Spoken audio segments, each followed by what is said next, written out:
Helo, Geraint Williams ydyn nhw I, a dwi'n gweithio'n Coleg Glyn Llifon. My name is Geraint Williams and I work at Coleg Glyn Llifon.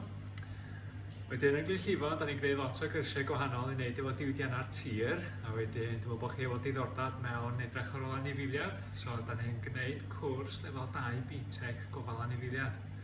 So as Glyn Llifon, this is the land-based part of Group Llanellau. So we do all the sort of agriculture and forestry and so on courses. So if you have an interest in animal care, then this is where we are currently in the Animal Care Centre. We're in the process of building a new place, so all of this will be moved by next September hopefully.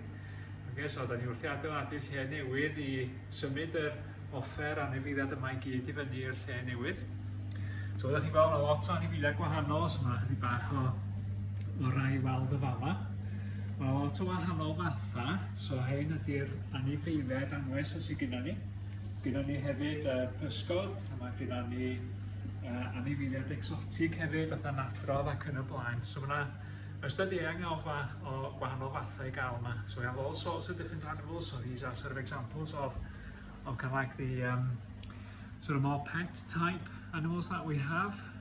We also have an exotic section that has snakes and spiders and so on, little geckos and things. So we have quite a range of different animals. I think there's about 50 different species altogether when you count the owls and the pigeons and the ducks and everything else that we've got, along with the goats. Okay, so mae'n hanner cant o fatha gwahanol ni fel reit I mewn, reit I allan. Gyda ni chydig bach o Shetland ponies a geifr ac yn y blaen. Yeah? Wedyn, mewn ffordd, beth da ni'n neud yn y cwrs BTEC ydy gwaith ymarferol o fwydo. Okay, so part of the BTEC course is that we do practical feeding of animals. Da ni hefyd yn edrych ar ôl lles a iechyd anifeiliad. We also look at care of animals and their health. And we also look at their behaviours and how to handle them. Da ni hefyd yn edrych ar sut I ddelio hefo'r anifeiliad a sut mae'r anifeiliad yn behafio. Okay, so mae yna 3 uned prif yn cyfro'r 3 maes yna. Okay, so the 3 main units for assessment within the qualifications look at those specific areas. Yn ystod y cwrs, fyddwch chi'n gwneud gwaith ymarferol. So ych chi'n gwario rhan o'r amser o fama neu fan hyn ar ystafell exotics, neu tu allan, weithiau, neu wedi gos di bwrw, yn gweithio hefo'r geirf ac yn y blaen. Okay, so during the sessions that you're here on site, you'll be doing practical work in here. You'll be in the exotics rooms, or you'll be outside looking after the goats and the Shetlands and the ducks and so on. Byddwch chi hefyd yn gwneud gwaith theori yn y dosbarth I ddeall am be ydych chi'n gwneud y pethau gwahanol a sut mae hyn yn effeithio ar anifeiliad. Byddwch chi hefyd yn gwneud gwaith aseiniad, so mae'r cwrs da chi'n gwneud efo aseiniadau i wneud yn ystod y 2 flynadd, so da adeiladu'ch gwybodaeth, wedi rhoi hwnna drosodd mewn tasga sydd wedi cael ei gosod I chi. So the course is assessed by carrying out assignments within 2 years.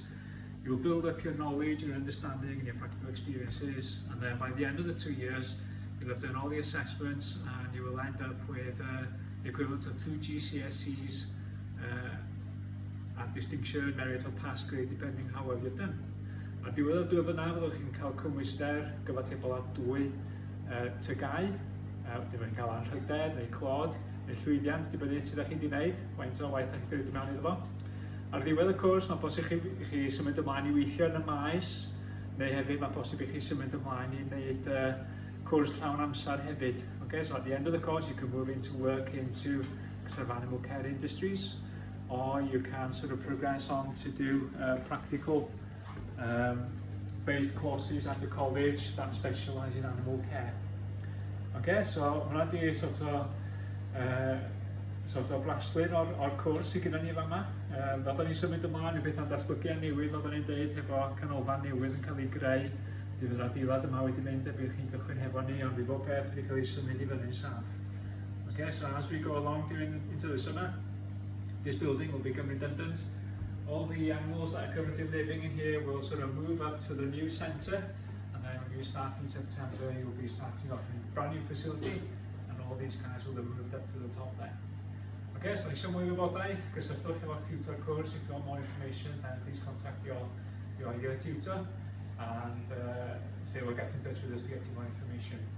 Okay, so bob hwyl I chi, bob lwc, ac ta-ta. Hwyl!